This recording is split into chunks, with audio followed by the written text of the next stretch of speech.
Dating bagyong Quiapo na balik sa pangalang NOL dahil nakalabas na ng Philippine Area of Responsibility nga sa Category 1 typhoon na ito. Pero patuloy pa rin na makakaranas ng mga malawakang pag-ulan silang bahagi pa rin ng extreme node Luzon, lalo na sa hilagang kalurang bahagi ng Ilocos Norte, pababa ng Zambales dahil sa hatak pa rin sa ating habagat. Pero ang ilang bahagi pa rin ng Batanes Group of Islands nakataas pa rin sa Tropical Cyclone Wind Signal number 1 hanggang sa ilang dulong bahagi ng Calayan, Cagayan. Nalalabi pa rin naman sa asahan pa rin ng maulap at medyo may bugso pa rin ng hangin, lalo na sa kalurang bahagi po ng Zambales at southwestern part ng Luzon, kasama na ang Mimaropa at Western Visayas dahil pa rin sa monsoon trap mula sa hatak ng bagyong dating bagyong Quiapo. Ilang bahagi pa rin sa silangan ng bansa bagamat maulap ang panahon at maaraw pa rin ang umiiral na sa ilang bahagi ng silangan ng Eastern Visayas at Mindanao, makakaranas pa rin ng mga isolated case of localized thunderstorms sa may mga ilang pagkulog, may mga moderate and some heavy rain showers, lalo na sa bilang silangan ng Mindanao area. Na inaasahan pa rin mga isolated pero clusterized na heavy rain potential, lalo na sa kalurang bahagi ng Mindanao at western portions ng Visayas at Mimaropa. Metro Manila, makakaasa pa rin tayo bagamat medyo nakaka-recover na po sa mga pag-ulan mula sa bagyo. Asahan pa rin ang isolated rain showers and localized thunderstorms ngayong araw. Pinabantayang tropical waves dito sa malapit sa timog o timog kanluran ng Guam na natiling shallow na surface trough pa rin. Pero hindi inaalis ang posibleng maging active low pressure area at si 90TW naman inaasahang magiging active na ito na low pressure area, posibleng maging malakas na bagyo pero hindi nakikitaan pa rin na magiging banta sa bansa. Hello, good morning mga folks. Welcome po muli sa ating Daily Weather Bulletin at Analysis para sa araw ng Sabado, July 25, 2026. Ang oras nating Boss May Maga ay alas 11:46 na ng magtatanghaling tapa.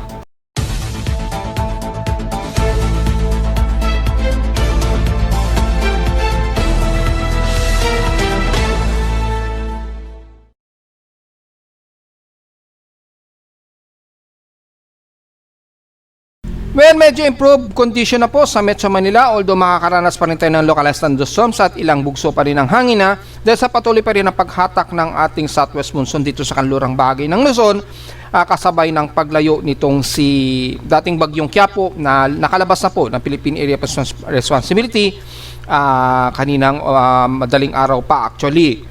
Pero kay Pag-asa ay inaasang hindi pa nila ito dinideclare. So hindi po official yung ating pagsasabi na ito'y nakalabas na, pero ito'y binase ito sa ating actual na satellite imagery mula sa data feed din ng Himawari Satellite Imagery na ang oras ay nakalagay ay 4:20 AM ito na nakalabas na yung pinaka-outer wall ng sentro ni Quiapo. So double check na lamang kay Pag-asa para sa official nila na report kung anong oras anong oras sa kanila na nakalabas ng exit o naka-exit ng Philippine Area of Responsibility itong si dating bagyong Quiapo. Pero maliwanag ngayong oras na ito habang tayo nagre-report ay nasa labas na ito ng ating teritoryo. Dito na yan sa may bandang hilagang kanluran na po ng extreme node Luzon po sa may bandang West Philippine Sea. So dahil sa may bandang West Philippine Sea na yan, ay masasabi na nga natin na nakalabas na nga po ito, naka-exit na ito ng Philippine Area of Responsibility. However, makakaranas pa rin tayo ng maulan at nakataas nga po ang Tropical Cyclone Wind Signal number 1 dyan sa hilagang bahagi nga po ng Nodo Luzon. Well, double check natin dahil alas 11 na po, double check natin kung nagbago ba yung Tropical Cyclone Wind Signal. Yan. So mapapansin natin dito inalis na po ni Pag-asa yung Tropical Cyclone Wind Signal, pero kaninang umaga mga alas 5 bago mag alas 11 nakataas pa ang dulong bahagi na yan ng Calayan, Cagayan, kasama na yung paligid ng Claveria, Pagudpud, Santa Ana, Gonzaga, dyan sa area na yan. Kanina kasama na ang Batanes Group of Islands, nakataas yan kanyang umaga as Tropical Cyclone Wind Signal number 1. Ngayon ay alas 11 ay tinanggal na nga po ni Pag-asa ang Tropical Cyclone Wind Signal dito sa buong Luzon. So wala na po tayong nakataas na tropical cyclone wind signal sa iba't ibang bahagi ng bansa, pero hindi ibig sabihin ay titigil na ang mga pag-ulan lalo na sa kalurang bahagi ng Nodo Luzon o most of western sections ng ating bansa, dahil patuloy pa rin ang mahahatak ng mahahatak sa habagat at sasabayan sa pinaka-monsoon trough ni dating bagyong Quiapo na babalik sa international name na Noul. So makikita natin sa Doppler radar imagery ay makikita natin ang concentration ng maulang bahagi dito sa extreme Nodo Luzon sa kanluran. Yan. So makikita natin na may mataas na water vapor concentration dito, maging sa kanyang reflectivity. So inaasahan natin magiging maulan pa rin ang ilang parte pa rin ng bandang Pangasinan, Zambales hanggang Olongapuyan, at dito pa rin sa dulong bahagi ng extreme Nodo Luzon sa Ilocos Norte hanggang La Union pa rin po yan. So magdala pa rin po ng payong at mag-ingat pa rin po dahil hindi pa rin mawawala yung mga ilang babugsong hangin ha. So ngayong araw ay patuloy pa rin tayo makakaranas ng maulang panahon dyan hanggang sa pababa na yan ng southwestern Luzon at most of western sections ng Visayas at Mindanao pa rin po ha. Then may mga monsoon trough pa rin o trough na dumadaan pa rin dyan. So kahit hindi na nakataas ang warning o tropical cyclone wind signal warning sa anumang bahagi ng bansa, inaasahan pa rin mataas pa rin yung ating mga expectation ng mga pag-ulan dyan sa kaluran ng bansa ha. So base sa ating lightning detection system, silipin natin yung real time. Hopefully hindi ulit mag-overload dahil napakadaming gumagamit ng ating webpage. So kung titingnan natin mga folks ay meron tayong 33 lightning strikes dito, usually sa may bandang Batanes Group of Islands. So mag-ingat pa rin po tayo sa ilang bahagi na yan ng extreme Nodo Luzon na sa Batanes Group of Islands ha. Yan, makikita natin sa ating satellite imagery, activate natin yung NOAA, AVN. Makikita po natin na mayroon pa rin mga pagkulog at pagkilat na umiiral dyan at mga kalat-kalat na mga pag-ulan po. So although hindi na siya singlala kagaya kahapon, at least makakaranas pa rin tayo ng mga ilang mga boost na po ng ulan. So sa ngayon meron tayo ang active na lightning strikes, 24 lightning strikes po. Mostly sa dulong bahagi ng Nodo Luzon. So may kakapasok lang as of 11:52 AM na isang bagong lightning strikes. Ito po yun. So patuloy pa rin ang mga pagkulog at pagkilat at kitang-kita nyo naman sa ating real-time lightning strike monitoring. Kalat pa siya at least meron pa rin at least cloud to ground 232 sparks yung parang kalat niya, yung ugat. Alam mo naman ang kidlat, ang itsura niyan, di ba, pakalat. So marami-rami pa rin. Although malayo na sa amin yan at 363 km mula sa amin, pero nadedetect pa rin yan ng ating lightning detector at patuloy pa rin na nagtatriangulate, which is lumalabas nga po dito sa ating monitoring. So patuloy pa rin na nakataas ang thunderstorm advisory mula sa data feed mismo ni Pag-asa sa NCR area. So may mga inaasahan pa rin tayong moderate to heavy rain showers at mga pagkulog at pagkilat at ilang bugso pa rin ng hangin na expected yan sa Quezon Province pa rin, sa Tagkawayan, Katanawan hanggang Kalawag na yan, mula na hanggang Gumaka at Quezon. Sa Bulacan naman, sa Doña Remedios Trinidad, Norzagaray, Angat, San Rafael, San Ildefonso. Well, sana umulan dyan sa may bandang Angat dahil talagang sobrang critical na po yung ating water reserve. At kumakalat na yan sa balita. Lagi ko naman, last month ko pa actually sinasabi sa inyo yan. Actually, nung bumaba na siya o nag-critical na siya nung May, ay nagbanggit na tayo ng babala na kung hindi titigil ang pagtuyo o pagbaba ng water level reservoir sa Angat Dam, ay posibleng magkaroon tayo ng problema lalo na dito po sa Metro Manila at magkakaroon tayo ng posibleng pagtaas na ng singil ng tubig yan at kasabay nang may mga mawawalan muna ng temporary ng supply ng tubig. Magkakaroon siguro ng rotational yan. So yun ang magiging problema natin. So kailangan magkaroon ng ulan kahit man lang dyan sa may bandang Bulacan. Kasama na nga po ang Angat at siyempre sa sambandang San Rafael. Kaya lang problema kapag nagtuloy-tuloy naman ang ulan dyan sa San Miguel naman at San Ildefonso at Pandi, kapalit naman ay matinding baha naman ang kapalit. Lalo na sa may bandang San Miguel. Yan, bahain kasi dyan sa San Miguel. So yun nga lang magiging problema, pero wala tayong choice. Kailangan talaga nating mabalik sa supply ang Angat Dam. Expected dyan within 2 hours ang expectivity ng forecast. At hanggang mamayang alauna ang extended forecast nito, no outlook mula sa data feed ni Pag-asa. Sa ating forecast and storm prediction, well, asahan natin maulan tayo hanggang bukas ng linggo po yan ha, at posibleng tuloy-tuloy yan hanggang Lunes pa rin po. Dahil po sa may umiral pa rin tayo na habagat dito sa may bandang kanluran lalo na.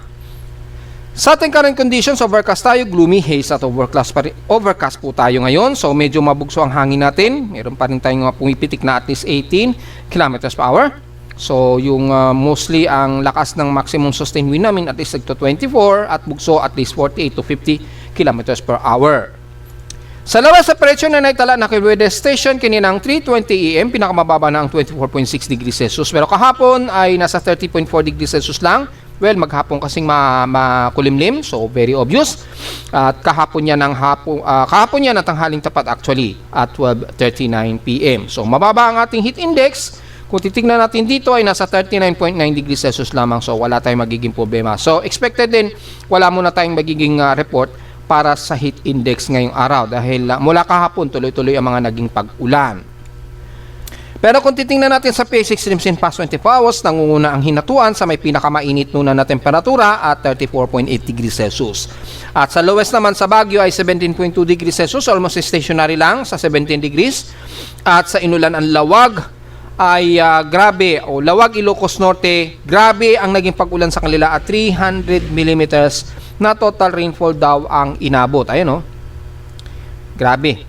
So hopefully hindi masyado naging malawakan ng pagbaha dyan. At sa maximum sustained wind naman average ay ang Itbayat Batanes, nakatotal sila ng 33 km per hour average. Malakas yan hindi kagaya sa amin at least 18.5 km per hour. Malakas din yung average namin dahil mula kahapon mabugso na ang hangin sa amin sa Caloocan. Kasabay ng localized thunderstorms at maulang panahon po, which is until now ay inuulan po kami mga folks. Yan. Sa amin sa Caloocan kahapon ay total namin ay 40.5 mm ang total rainfall sa amin at ngayong araw ay nasa kasalukuyang 21.6 mm total rainfall po kami. So tuloy-tuloy pa rin po mga pag-ulan. Expected yan ngayong maghapon, so magdala po ng payong lalo na sa mga lalabas ngayong araw. Yan. So sa ating outside humidity, meron tayong 82%, mataas ang concentration. At tumaas ito ng 1% since last hour.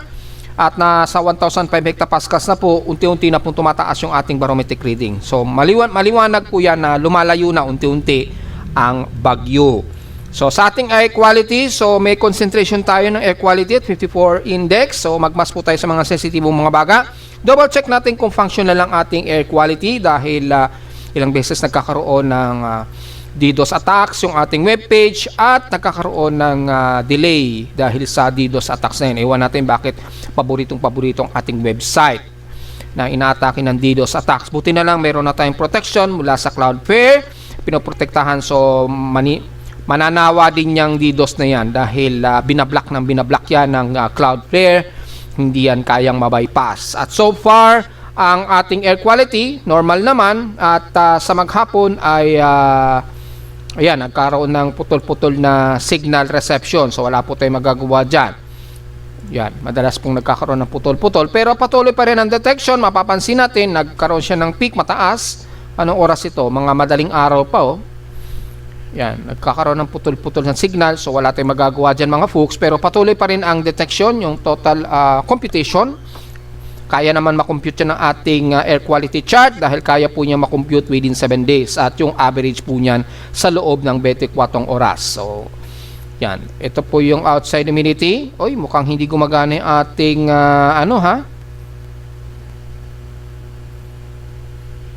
yung ating temperature and hygrometer ilang araw na huminto na naman siya. So, ito na. Ayusin natin yan mga folks, baka nawala na naman ng contact yung hygrometer sensor natin. At pag ganyan hindi gumagana yung ating hygrometer sensor, walang problema, ayusin po natin yan. Malamang nawala na naman ng contact, so kailangan kong palitan siguro yung wiring yan dahil naglulus na yung wiring yan. Yan ang medyo nakakainis sa aparato. Kailangan talaga ay gradually ang maintenance. Dahil ang mga electronics ay sensitive yan sa pagbabago-bago po ng ating panahon. So, sa mga gustong magkaroon ng mga aparato kailangan siguraduhin natin ay meron tayong kahit papaano kaalaman sa repairing ng electronics dahil anytime nagkakaroon ng problema yan dahil siyempre nagbabago-bago po yung ating panahon sa paligid which is naka-apekto yan sa mga circuitry ng mga sensors. At yun nga po at inulan kami sa Caloocan at sa loob ng 7 araw katumbas niyan ay 46.2 mm ang total rainfall, so nakaka 292.8 millimeters na po kami sa whole month of July. Pero mas mababa pa rin yan kumpara sa July average namin na 1,021 millimeters. Ibig sabihin, below average pa rin talaga kami. Malinaw lamang na malakas po ang epekto ng El Nino. Yan. So, sa atin namang high tide low tide status, medyo mataas pa ang sea level pero pababa na po ito. Although wala naman na nakataas na matinding alon sa bansa, ingat na lamang dyan sa may bandang kaluran ng Extreme Nodo Luzon. Medyo malakas pa rin yung alon dyan ha. So mag-iingat pa rin po tayo mga folks dahil ina-expect po yan na magkakaroon pa rin ng matinding significant impact ng alon. At mataas pa rin yung wedge ng swelling dyan lalo na sa may bandang Ilocos region at bandang Babuyan Islands. Medyo umaabot pa rin sa at least 1.5 meters ang taas ng alon, so delikado. Pero sa bandang ibaba naman ng bansa natin, although wala namang nakataas, pero mag-ingat pa rin po, lalo na sa mga tumatawid ng Roro. Asahan natin na medyo malikot ang galaw ng karagatan ngayon dyan dahil medyo may mga trough pa rin na hangin na nagbubunsod ng maalon sa karagatan. Sa atin namang almanak, sumikat ang ating haring araw kaninang 5:37 AM at lulubog po ito mamayang 6:27 PM. At ating moonrise and moonset, well, mamayang hapon po ito magmo-moonrise sa 3:06 PM at bukas na ito ng madaling araw na 2:25 AM lulubog. At sa ating local weather outlook para ngayong Sabado at Linggo hanggang bukas na yan, patuloy pa rin tayo magiging maulap sa buong maghapon halos na may mga tsansa na pag-ulan pa rin tayo at 100%. Bukas ay nasa 97% to 100%. So, very gloomy tayo hanggang bukas po yan ng Linggo. So, mukhang maganda po yan para sa ayaw mo nang maarawan masyado. Pero magdala tayo ng payong dahil mataas ang tsansa na pag-ulan natin hanggang bukas ng Linggo, lalo na sa mga lalabas po ha. So, probably hanggang Lunes siguro yan, posible pa rin tayo magkaroon ng pag-ulan sa araw ng SONA. Ika-limang SONA. Ika-limang SONA ng ating presidente sa Lunes. Highest and lowest temperature expected maglalaro between 25 to 32 degrees Celsius and lowest temperature expected ay nasa 24 to 25 degrees Celsius. Yan. At as of local weather advisory, namataan ang sentro ni Typhoon Qiapo. So, kaninang madaling araw pa to, hindi pa to nakaka-exit ng PAR kaya nasa local name pa natin siya. Yan, naka-apekto na sa buong Nodo Luzon. Yan dahil probably naka-exit na yan ng PAR at naka-post na yan sa ating Facebook page na ito ay nasa labas na ngayon ng Philippine Area of Responsibility. So naka-apekto pa rin sa Nodo Luzon daw yung monsoon trap niyan. Well, very obvious naman hanggang ngayong araw yan. At probably hanggang bukas mararamdaman pa rin natin yung pinaka-monsoon trap niyan habang unti-unti lumalayo ang bagyo. So, diretso agad sa ating ginagamit na satellite imagery mula sa pinaka-convective storm ng satellite imagery mula sa Himawari Satellite. Makikita natin, nasa labas na ng Philippine Air Responsibility. Actually, palapit na ito sa may bandang, anong isla to? Nasa Kaohsiung na po, yung almost near center nitong si dating bagyong Qiapo na may international name na Naul. Ay patungo na ito dito sa may bandang timog silangan ng China. Usually, approximate lalapit ito ng bandang Shenzhen kung saan dyan pa manggagaling yung mga goods na in-order natin at yung Shenzhou. So, baka masuspend pa ata ang delivery ng ating order. So, wala po tayong magagawa. So, masuspend pa dahil dito sa bagyong ito. Papalapit ito malapit sa Hong Kong or pagitan po ng Shantou o Shanwei, southeastern part ng China. So makita natin ang hilagang bahagi pa rin ng Luzon, makakaranas pa rin tayo na maulan at maulap na panahon. Yan, hindi maaraw ha, maulap na panahon ang Extreme Nodo Luzon kabilang na ang Batanes Group of Islands, Babuyan Islands at most of Cagayan area. Diyan sa dulong hilaga ng Cagayan Valley, especially sa may bandang Claveria, Apari at Santa Ana. Mula naman sa Ilocos Norte, well, asahan pa rin na makulimlim at as expected pa rin na mabugso ang hangin at may mga kalat-kalat na pag-ulan. Ang bahagi ng pagudpod pababa na lalawag Panggambigan at most of western portions ng Ilocos region hanggang La Union yan. Pababa na yan hanggang dyan sa may bandang Benguet, Pangasinan at Zambales po. Makakaranas pa rin tayo ng maulang panahon dyan. So kung i-activate natin ang high resolution satellite imagery, yan. So habang naglo-load pa yung pinaka high resolution natin, dito muna tayo sa pinaka CMS Doppler. Makikita natin ang maulang panahon pa rin dito sa may bandang kaluran ng bansa. Well, epekto yan ng hatak sa ating habagat o yung monsoon trap.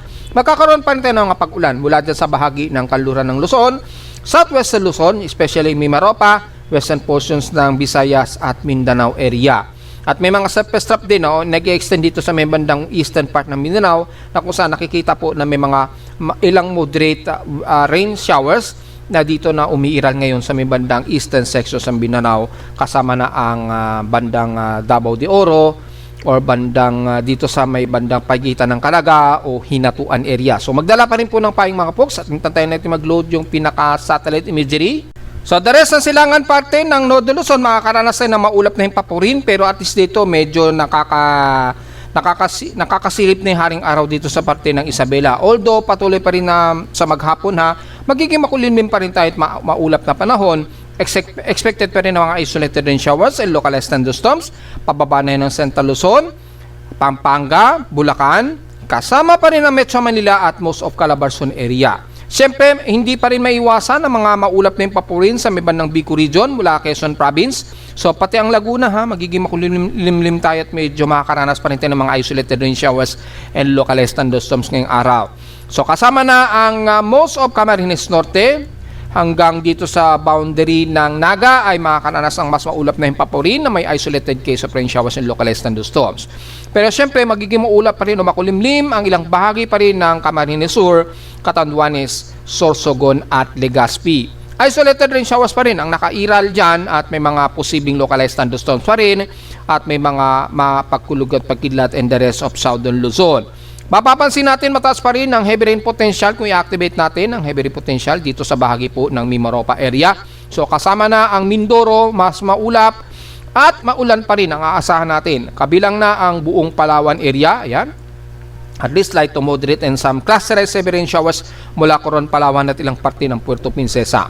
Magdala na lamang ng mga payong mga folks sa mga lalabas ngayong araw. Since Sabado naman po, so wala namang masyadong klase sa mga estudyante. Sa mga lalabas po ngayong araw ay magdala ng payong. And the rest ng Southern Luzon, kasama ng Marinduque, Romblon, Burias Island man yan o Masbate. Napaka-gloomy po ang paligid natin ngayon. At asahan din ang mga makulimlim at mga pagkulog at pagkilat sa maghapon po. So magdala ng payong po dahil very isolated pa rin po. Sa most of Visayas area, ang kalurang bahagi nito ay mas makakaranas pa rin ng mga most of isolated, moderate and some heavy rain showers, lalo na sa kalurang bahagi ng Panay Island. Kasama na ang Guimaras at Iloilo at Negros Occidental. Yan. Kabilang na sa ibang bahagi ng Kabangkalan hanggang Sipalay po yan. Siyempre patuloy pa rin na magiging makulimlim ang halos buong western section ng Visayas. So kasama na riyan ang most of Aklan, yan, Cadiz, patawid na yan ng bandang Canlaon at most of southern part ng Panay Island. So magiging maulap din ang bandang Central Visayas, kasama na ang Cebu, Bohol at Siquijor. At pagdating naman sa may bandang parte ng Leyte, magiging maulan din tayo dyan, lalo na sa southern Leyte at southern part ng Samar. And the rest, mula sa Tacloban at Ormoc at papasok na yan ng bandang Catbalogan ng western Samar hanggang dito sa may bandang Borongan, eastern Samar East ay makakaranas ng maulap na panahon at isolated case of rain showers and localized thunderstorms. Bagamat medyo gloomy pa rin ang paligid ng buong eastern Samar, asahan pa rin na at least dito, at least nagmo-moderate paminsan-minsan, lalo na sa northern part ng Lawang. Pero expected po na magiging maulap pa rin at mga isolated rain showers pa rin ang iiral dito sa bahagi pa rin ng Lawang at ilang parte pa rin ng Calbayog, Lambagas at Lope de Vega. So i-activate natin ang SND mode. Makita natin ang at least medyo katamtaman na unti-unti dyan sa Eastern Samar, pero expected pa rin ang maulang panahon sa maghapon. Wala naman sa Mindanao, well, patuloy pa rin ang mga trough na magpapaulan sa Surigao del Norte at most of Caraga area. Yan, nagiging maulan ngayon ang ilang bahagi na yan ng Agusan del Sur, ilang bahagi ng San Francisco, Bislig at Lingig, Ingat pa rin sa mga posibleng pagbuhos ng ulan, lalo na sa San Jose pababa ng Moncayo at Compostela Valley, sakop ng Davao de Oro area. Nag-extend yan hanggang Malay-Balay, Bukidnon ha, so magdala po ng mga payong. Ingat po sa magiging flash floods pa rin dahil mula kahapon nagkaroon pa rin ng tuloy-tuloy na pag-ulan sa ilang bahagi ng Davao Region, kabilang na ang Davao del Norte at most of areas ng Mati at Davao Occidental area. Expected ang maulan din sa most of Davao City, maulap na panahon, kabilang na ang Davao del Sur, General Santos, Sarangani, Sultan Kudarat at Coronadal area. Ingat po sa mga biglaang downpour ng ulan, kabilang na ang Maguindanao del Norte hanggang diyan sa may bandang pagitan ng Wao o Kalinglingan. Yan. So damay na ang Lanao del Sur sa magiging maulap at maulang panahon. Isolated po ito na may localized thunderstorms, at sa northern part naman ng Misamis Oriental, Camiguin o Cagayan de Oro, expected din mga ilang moderate and some heavy rain showers and localized thunderstorms. The rest naman ng kanlurang bahagi ng Zamboanga Peninsula, very obvious po, patuloy pa rin ang monsoon trap dyan, lalo na sa Zamboanga City at isla ng Basilan at Lusulo. Moderate and some heavy rain showers po tayo, so ingat po sa mga flash floods po, kabilang na ang Zamboanga del Norte mula Gutalak hanggang dyan sa Disindangan, Jose Dalman, hanggang papasok na yan dito sa bandang Dapitan at Misamis Occidental. Maulan din ang bahagi ng Kabasalan, Ipil, lalo na dyan sa tungawan ng Zamboanga Sibugay at Zamboanga del Sur. So ingat po sa mga pagbaha at wag naman sana magkaroon ng pagguho ng lupa dahil patuloy na makaranas tayo ng maulang panahon. Kitang-kita naman sa high resolution satellite imagery. Kahit i-activate natin yung DIL para makita nyo po yung rough ng kaulapan na nagpapang-abot po sa inyo dyan. Ayan, itataasin natin yung opacity. So yung dust ng ulap nito, mapapansin nyo, umaabot pa rin yan sa may bandang Bukidnon at yung extension ng Zamboanga Peninsula. So malimit na magiging maulan pa rin po tayo sa area na yan, at most of western sections ng bansa, nakitang-kita po dito sa satellite imagery na magkakaroon pa rin tayo ng mga kalat-kalat na pag-ulan at pagkidlat at pagkulog. Ingat pa rin po tayo mga folks sa mga lalabas ngayong araw. So diretso naman tayo sa ating ginagamit na computer-generated tropical cyclone sector. Ito na nga po, mamabot pa sa Category 1 typhoon sa kanyang 1-minute average, at sinabayan ito ni Pag-asa na itinaas na rin niya sa Category 1 typhoon itong sinating bagyong Quiapo dahil naka-exit na nga po ito ng Philippine Area of Responsibility. At as of 8 o'clock AM ay ang kanyang central air pressure niya ay nasa 980 hectopascals. Kaya ang kanyang 1-minute average sustained wind ay nasa 130 km per hour in Category 1 Category 1 typhoon, at bugsong umaabot ng 169 km per hour. Pero in 10-minute average mula rito ay nasa 114 km per hour under severe tropical storm, at bugsong umaabot ng 148 km per hour. Kumikilos ito ng mabilis-bilis pa rin sa northwestward, so patungo yan di sa may bandang Guangdong or bandang Guangdong ng China. Sa bilis na 22 km an hour po yung movement speed niya. Itong C-90TW, bagamat inaasahang magiging malakas na bagyo ito, aktibong low pressure area, pero under tropical wave pa lamang po ito sa ngayon.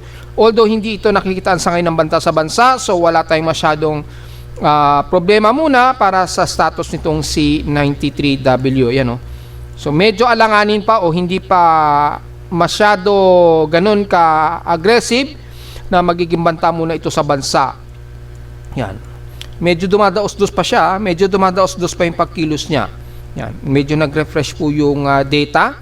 So makapapansin natin ang layo niya mula sa pinaka-extreme node de Luzon. So magiging reference point natin ng Itbayat, Batanes. Mula sa Itbayat, Batanes, ang layo niya mula sa sentro ng bagyo as of 8 o'clock ay nasa layo itong 368 km west ng Itbayat, Batanes. Sa labas na ito ng Philippine Area of Responsibility. So sinabi ko na nga po sa inyo kanina sa ating report sa Facebook page ay naka-exit na nga po ito ng Philippine Area of Responsibility mula kaninang umaga. Yan. Madaling araw ito. Base sa aking huling reading ay nasa alas 4:20 ito ng madaling araw. Nang umexit na ng pinaka-par, yung pinaka-outer eye wall niya, since wala namang mata. So yung pinaka-outer eye wall ay naka-exit na nga po ito sa boundary ng ating Philippine Area of Responsibility. kaya naituring na natin itong naka-exit ng Philippine Area of Responsibility. At dahil mabilis din ang pagkilos niya, kaya hindi natin na inaasahan na mabilis din ang pag-exit nito ng Philippine Area of Responsibility kaninang madaling araw. At mula sa ating tropical cyclone track combination, makita natin ay wala na pong nakikitaan na banta sa bansa, malayo na yung range niya, pero expected pa rin yung southwest monsoon o yung pinaka-monsoon trough ng bagyo. Makita natin nahahatak pa rin dito sa Timog Kanluran, kaya nagkakaroon pa rin tayo na maulap na panahon dito sa kanlurang bahagi ng bansa dahil po sa hatak mula sa sentro ng bagyo. Pero gaya nating sinasabi, habang lumalapit ito sa inward ng southeastern China, unti-unti sasama ang daloy ng southwest monsoon sa kanya, kaya dahan-dahan namang lalayo naman sa kanluran ng bansa ang daloy ng ating habagat muna. So posibleng magkaroon tayo ng below average rainfall na naman next week. Siguro mga next week na yan, estimated ahead of time mga Tuesday o Wednesday, mukhang magiging mas maaraw na naman tayo dyan. Magiging tawag ito monsoonal break, o halos magkakaroon na naman tayo ng monsoonal break sa susunod na linggo. Estimated ahead of time yan mga Wednesday po.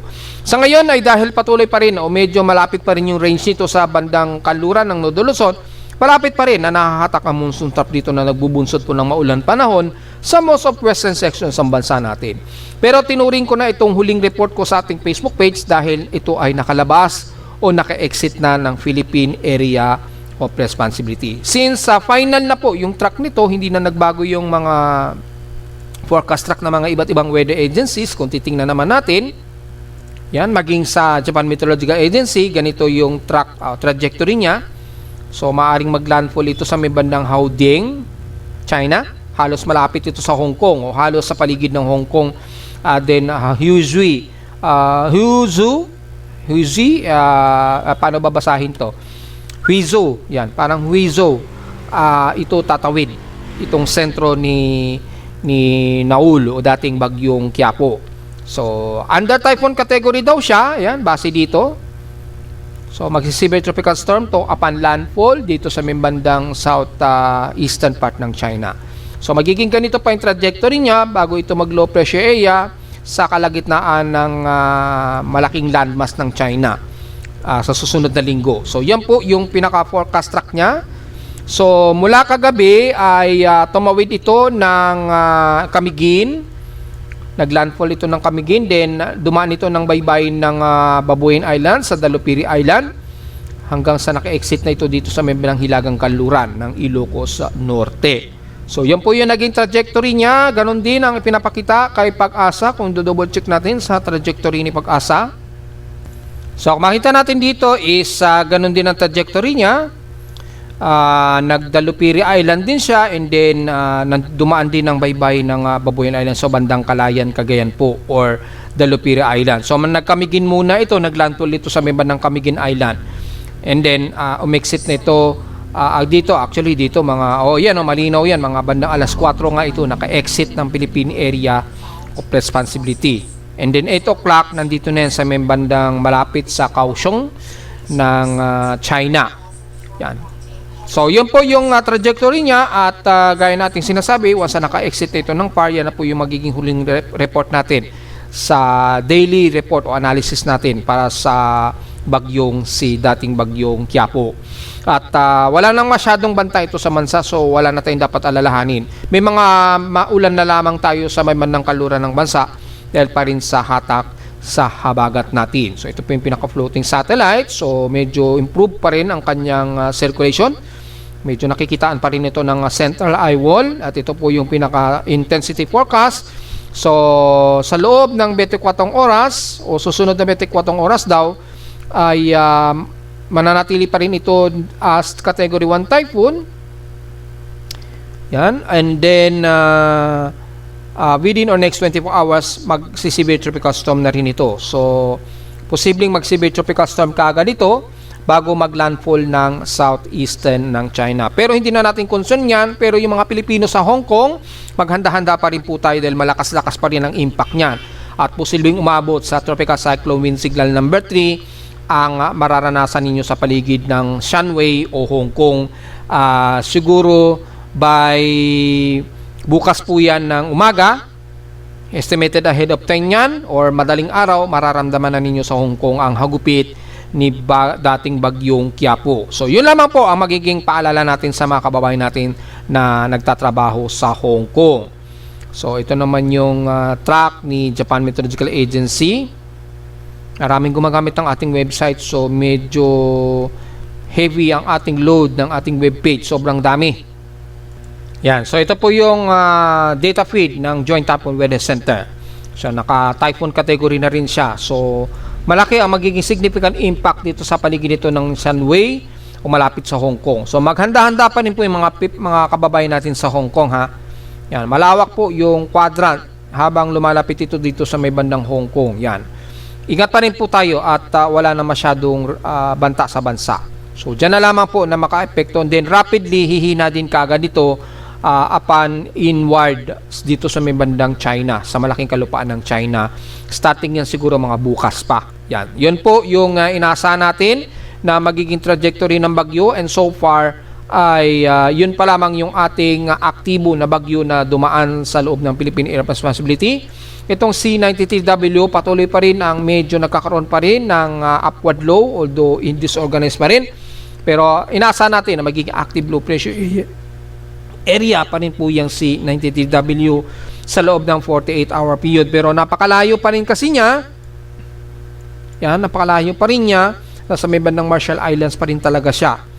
Pero tututukan pa rin nating maigi yan despite na wala siyang nakikitaan sa ngayon na magiging banta pa yan sa bansa. As of this time, ha. Baka biglang magbago yung trajectory. So anytime pwede pang magbago yung trajectory niyan. Pero yung malabas kasi sa mga empirical forecast mula sa Tropical Cyclone Assessment Monitoring natin para sa posibleng susunod na bagyo, at yung binabantayan natin na isang tropical wave sa may bandang Guam, tingnan natin kung magkakaroon ito ng resemblance of development. Pero mula sa unang report kasi natin, wala tayong nakikitaan pa since noong July 21 na pag-improve o pag-organize nitong C93W o yung isang tropical wave. So sa ngayon wala tayong nakikitaan. Malamang ay manatili lang itong tropical wave na lalapit sa silangan ng bansa na magdadala ng pag-ulan sa Eastern Visayas at Mindanao simula sa Linggo at Lunes. So be ready pa rin po. Pero itong C93W, kung mapapansin nyo naman mula sa bandang Marshall Islands, hihilagang kanluran kagad ito. So mapapansin nyo, medyo lilis ito sa pinaka-main domain ng bansa. Kaya natin nasasabi sa ngayon ay wala itong nakikitaan na banta sa bansa. Base na rin yan sa Extended Outlook Forecast o simulations ng GFS. At mula naman kay SMWF ay mapapansin natin dito medyo constant ang galaw niya. Kaya hindi pa rin natin pwedeng i-ruled out na ito ay hindi magiging banta sa bansa. Posible kasing magbago po yung trajectory niya anytime. Once na nagkaroon ng high pressure area dito sa may bandang eastern part ng Japan. Pero sa ngayon wala namang masyadong high pressure area, so posible nga magtutuloy-tuloy na magno-northwestward dyan, na lilihis sa boundary ng ating Philippine domain. So sana ganun na lamang, lumihis na lamang po yan.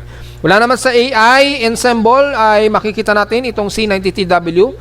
Hihilagang kanluran din ito, pero halos didikit ito sa may bandang Northern Mariana Islands.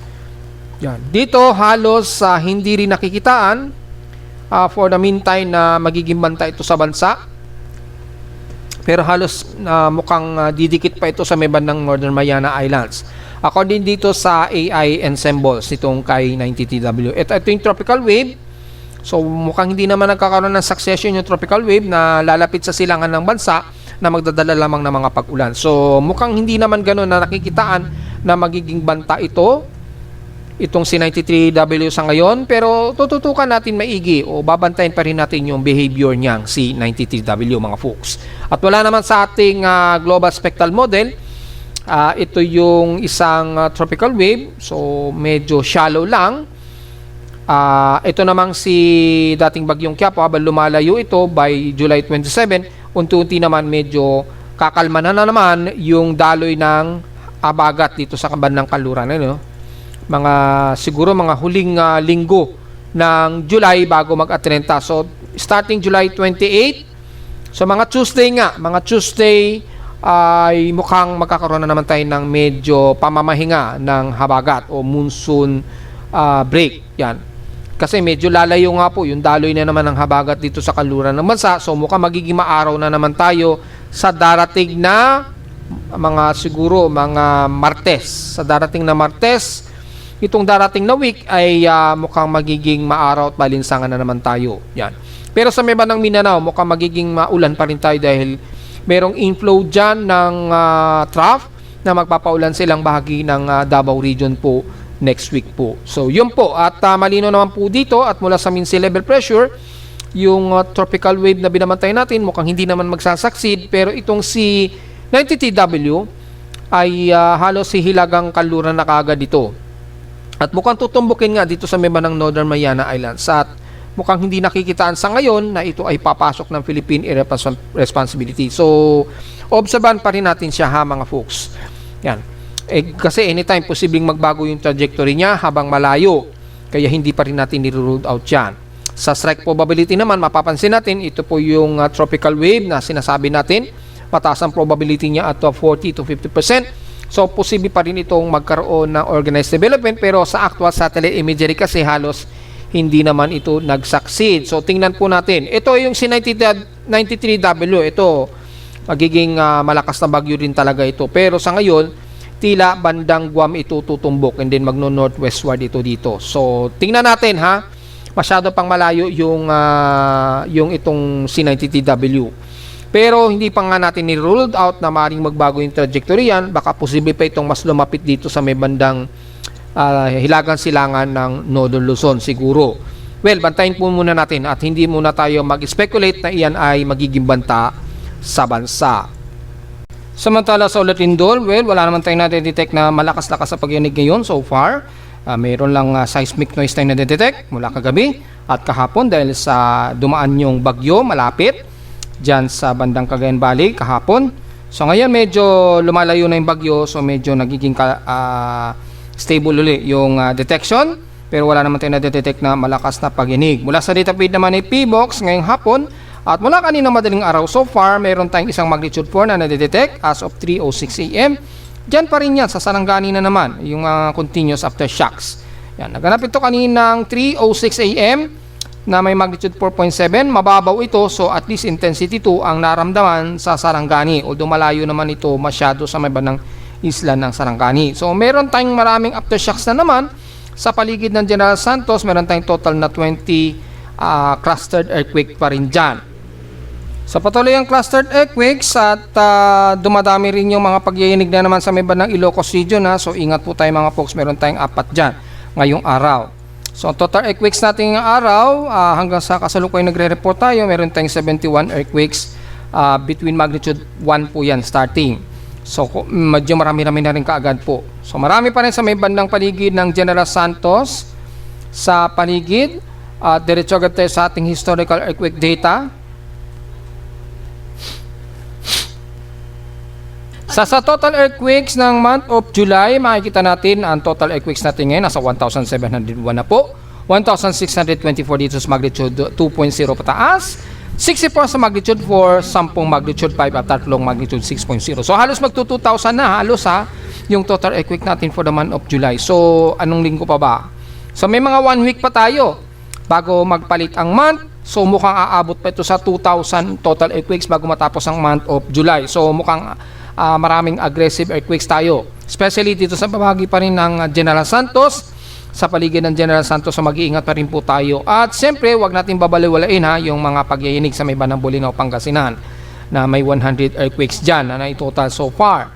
At ganoon din sa may bandang Ilocos Norte, mayroong 35 earthquake cluster dyan. So mag-iingat pa rin po dahil hindi natin masabi baka susunod na buwan magkaroon pa ng mga malalakas sa pagyanig pa sa ibang lugar na.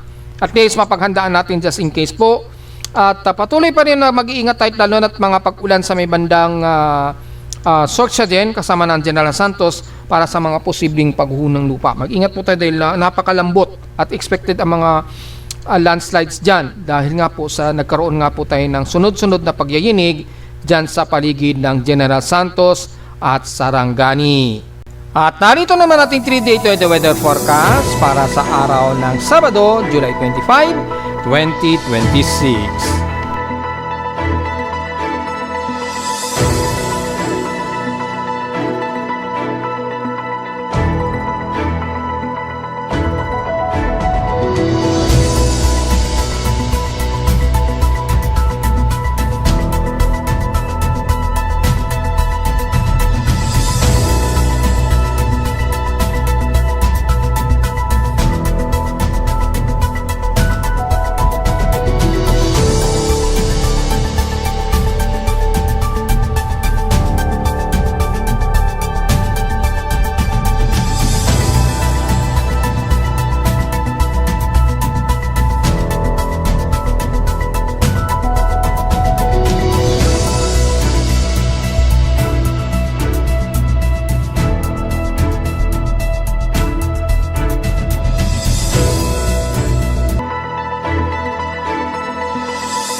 At hanggang dito na lang po ating daily weather bulletin at analysis para sa araw ng Sabado, July 25, 2026. Huwag pong kalilimutan mag-like, share, and subscribe po sa ating YouTube channel at visit lamang anytime sa ating website at www.pimoweather.com para sa iba pang detalye na gusto nyo malaman na hindi natin naisama ngayong tanghali na sa ating actually hapon na. Sa ating report at asahan natin na magkakaroon pa rin tayo ng mga isolated rain shower sa hapon. So, importante magdala ng payong mga folks, lalo na sa mga lalabas-labas dyan, lalo na araw ng Sabado. At visit lamang sa ating website sa gusto malaman pa rin sa dynamic events mula sa reading ng ating aparato sa Caloocan at sa data feeds mula sa iba't ibang weather agencies. Maraming salamat po mga folks at magandang araw po sa ating lahat.